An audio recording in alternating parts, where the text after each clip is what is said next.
So I made kind of a big goof in my last video.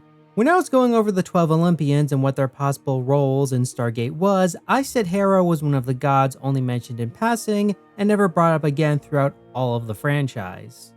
Well, turns out I was wrong, as someone informed me that she in fact does have extended lore, specifically from the book Oceans of Dust. What can I say? There's a lot of books, and fandom, weirdly enough, has almost no information on this book or any of the characters in it as I make this video. Which is a shame because after reading this book, Hera has become my second favorite book character in Stargate. Second only to Seldom Seen, the Wraith who uses his telepathic powers to hide himself so other people don't bother him. I find her character fascinating, and she adds some interesting lore to the wider universe. This will of course mean spoilers for the book, and there is kind of a big twist about Hera. This will also be book canon. I know some people aren't into that, but stick around, I promise you will find this interesting. The book's conflict revolves around the Ashe Eaters. The Ashe Eaters were a race who once ruled a galaxy-spanning empire that predated the arrival of the Ancients. At some point they evolved, or de-evolved depending on how you look at it. They became non-corporeal beings represented by clouds of black smoke. But unlike the Ascension we would see from the Ancients later, these Ashe Eaters were beings of pure hunger, able to suck the energy from any organic or non-organic material. With it being said, they can suck the energy from stars in weeks. Any matter they consumed would be turned to ash, hence their name. Eventually, they consumed their whole empire until it was believed there was only one left. Eventually, it was found by a Goa'uld named Nahb Ka'u, who managed to capture it. He unleashed it on the planet Cedraxis, where Ra had called a meeting of the System Lords. And the Ashe Eater proceeded to destroy the whole planet. Millions died, humans, Jaffa, and Goa'uld alike. Every living thing on the planet reduced to oceans of dust and mountains of ash. Hera, who was present on the planet, watched a human being devoured before her very eyes, and I think that affected her on a deeper level for reasons we'll get to later. The only reason this thing was stopped due to a freak accident with a transport beam and a law of Naquadah to keep it busy while Ra built a ship called the Pit of Sorrows to contain it. He was able to do this because Hera found out who unleashed the Ashe Eater and informed him. Once the Ashe Eater was contained, Nahb was banished from the System Lords. Ra kept the Ashe Eater as a form of execution, though with fail-safes to have the ship take the Ashe Eater back to its homeworld and warn the others should such an event happen. Which eventually happens in the modern day when a dig in Egypt uncovers part of the ship and the Ashe Eater kills most of the dig team. SG-1 is sent to find out what happened, but the ship takes off, with Teal'c and Sam inside. They were later captured by Nahb. Meanwhile, Jack and Daniel managed to get a ride from Braytak in a ship and were captured by Hera, who heard Ra's failsafe message and is also in pursuit. But unlike Nahb, who wishes to use the Ashe Eater for revenge, she seeks to destroy it. And this is the beginning of things I like about Hera in this story. Because yes, she is a Goa'uld and is a bad guy, but that doesn't mean she is bad guy. I mean, she is, but we will get to that later. Taking a step back, Teal'c and Braytak say Hera is a minor system lord whose territory is far from Earth. Also, I find this funny, she is described as being smaller than most other people. She tends to do things her own way. For example, one of her ships is a true four-sided pyramid, unlike the three-sided design used by most system lords. It's all white and has a lot of Greek influence to it. Same with her Jaffa, which have a bronze color to them and Corinthian helmets. And for her Jaffa that have an animal head cover, they are designed to look like the Minotaur. Her preference to do things her own way also extends to how she rules. Unlike most Goa'uld who rule through the power of brute strength and terror tactics, she relies on leverage, being known as a manipulator and seductress, which I'll talk about later. We get to see a lot of her character traits in a chapter completely dedicated to her perspective, and it's fascinating to read something from the perspective of a system lord. She's taking part in a diplomatic meeting between two other system lords, one accusing the other of sending spies into their dominion. But then Hera gets word from her sister that her oracle needs to see her, these two being Hera's main companions in the book. Here's something we talk about now, Hera's sister. Because if you watch my Olympians video, I mentioned how Hestia and Demeter, Hera's sisters in mythology, are never mentioned at all in Stargate. And this train kind of continues as Hera's sister in the book is named Erikaceae, who looks exactly like Hera. Hera will call her Eri for short, which is cute to be honest, but still confusing. Even Daniel, while in Hera's captivity, is confused by this, pointing out Hera's mythological sisters and her brother-wife Zeus to Jack, with Hera stepping in to explain who her sister is and why they look exactly alike. The name Erikaceae was the host's original name, and they just decided to keep it. As Hera put it, "We decided to keep it, since all who saw us would know us both as Hera, and the sound of it pleased us." The reason she and Hera look exactly alike is because her host and Hera's are twins, which lets Eri act as her body double when necessary. Though that's kind of where the similarities end. Eri seems to be more timid compared to her sister. She also doesn't explain anything about the mythology that Daniel was just talking about.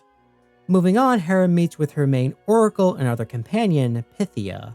The exchange between the two is honestly one of the most interesting things I've ever read in Stargate. When they meet, Hera asks her if she has been inhaling the vapors, with her inner monologue revealing it's kind of a private joke between the two of them. They're basically talking in code to one another, playing on the superstitions of the lesser slaves present, said superstitions she helped propagate back on Earth. In truth, the vapors her oracles use are not some kind of drug or smoke, but raw tactical information gathered by a communications chamber. And the prophecies given are just predictions reached by collecting data and then comparing it to past and present events. I like the idea the Goa'uld will use terms out of myth and based on magic to hide the truth from their slaves. It really reinforces the idea that the Goa'uld try and keep their subjects ignorant of what really goes on. Knowledge of gold magic is forbidden. It's not magic, Teal. They just want you to think that. Permission to barge in, sir? Of course, this only applies to those who don't end up falling for their own propaganda, something Hera is painfully aware of, that there are plenty fools in the Empire who have. And Pythia is interesting not only because she's Hera's main oracle. She's a brilliant tactician, trusted advisor, brutal warrior, and perhaps the closest thing Hera has to a real friend. Which is surprising because Pythia isn't a Goa'uld. She's 100% human, or at least whatever a human being is after being alive for 1,000 years through use of a sarcophagus. You might wonder why she did this, with Hera even admitting to herself that at best she would be called a fool for doing this, and at worst dangerously insane if the others found out. First, she doesn't really care about what the other system lords think. Second is that Pythia might be more than just a friend. One of the skills Hera says she has is of a skilled lover.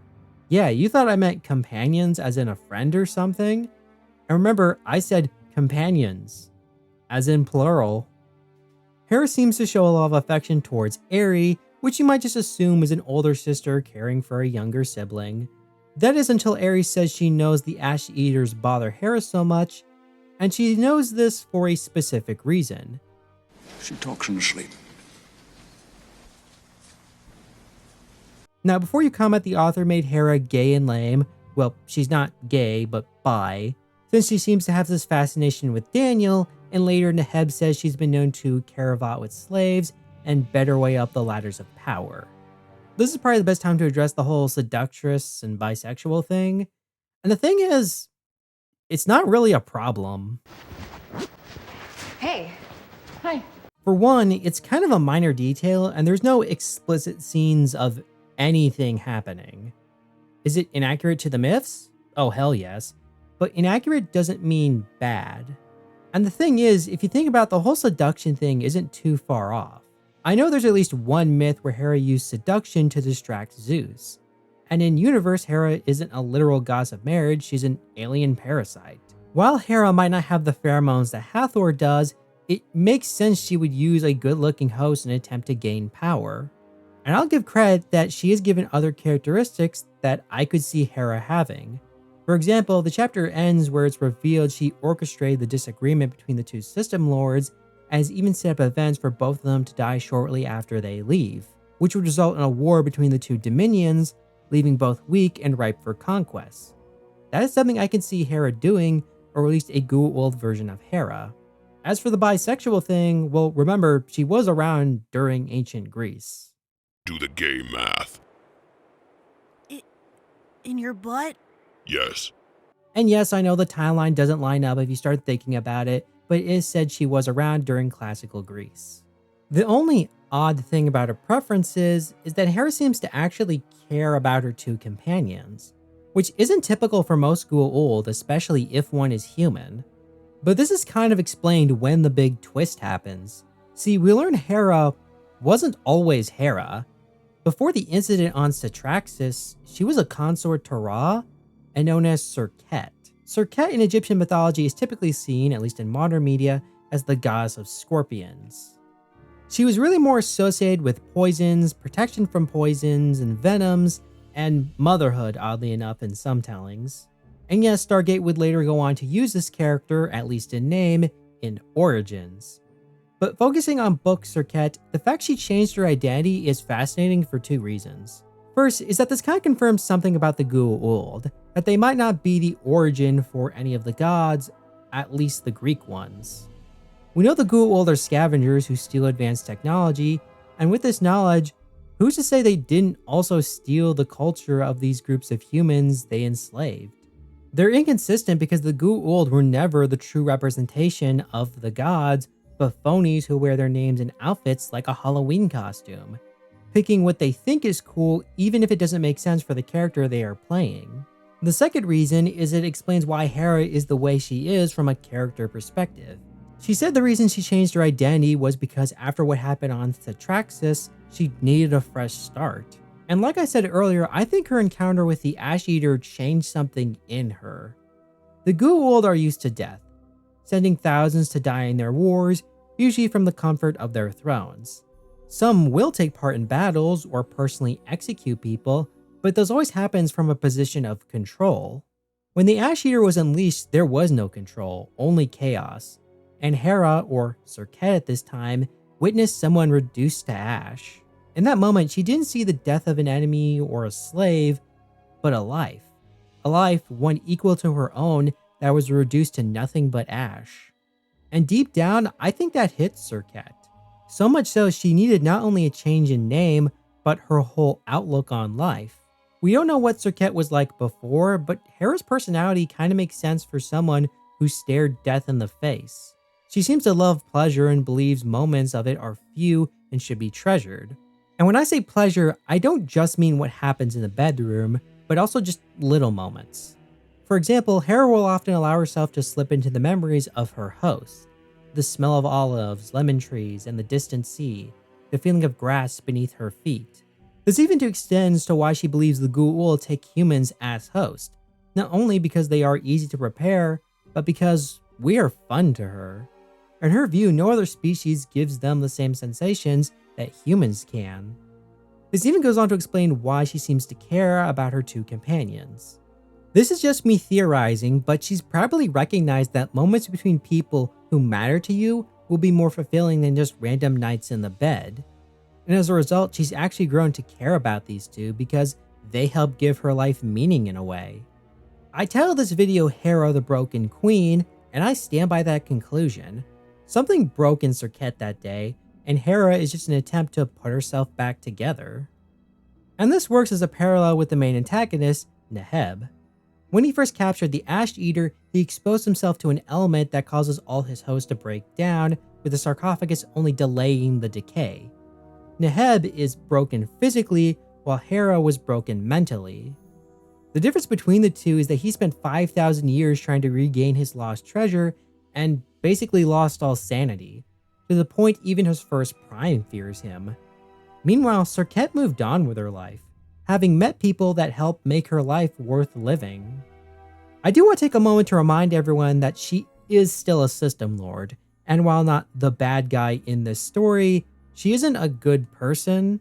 She threatened to have O'Neill's mouth sewn shut, she had Daniel Jack locked up without clothes, and I should remind you all, while odds are Hera and Eri are probably not biological sisters, their hosts are, and the hosts are aware of what is going on. Our group relationship can best be summarized as tags on Pornhub. I'll let your imagination fill in the rest. So yeah, Hera is not a good person, but she's a very interesting character, which makes the ending of the book kind of sad. At the end, it's revealed that there are millions of Ashe Eaters in stasis inside their homeworld, and they're starting to wake up. Hera recognizes the threat they pose to the universe and agrees to work with SG-1 to try and stop them. However, Nahb's forces are trying to stop this because he's gone full insane. Hera is eventually taken hostage by one of his underlords, who is threatening to inject her with a poison. And the book makes a point that in this moment, she's no longer a smug, sexy, superior system lord, but a tired, frightened young woman left to face the horror alone. She decided to take away the underlord's advantage of holding her hostage by injecting herself with the poison. Why did she do this? Well, in her own words, There is a word you use. I think it has something to do with a game, developed by the Asgard, and bestowed upon you as a gift long ago. Checkmate. She whispers her final words to Daniel, who reveals she said she could hear the sea. You might ask if this is the Goa'uld or host speaking. Doesn't matter. Though this might not be the end of Hera. Ares says that her name no longer has any meaning, there is only Hera. Since Daniel honored Hera in her final moments, she will spare SG-1, though seeing Daniel reminds her that her sister is gone. So if she ever sees any of SG-1 again, she will kill them. And that was Hera. While I'm a little sad she isn't given more mythological connections to the myths, like I said, she completely ignores what Daniel says about her mythical siblings, but honestly, I think the author did something so interesting with this character. I kind of wish we got to see more of her or know what her sister did afterwards. But what do you all think? Do you like this version of Hera, or would you have preferred a different version? And if so, what would that version look like? Tell me your thoughts in the comments below, leave a like and subscribe, follow me on my social medias, and remember... And what of you, Daniel? Do you have a twin? No, I don't. A pity. It would be pleasing if there were two of you, for so many, many reasons. Bad touch! Bad touch! Stranger danger!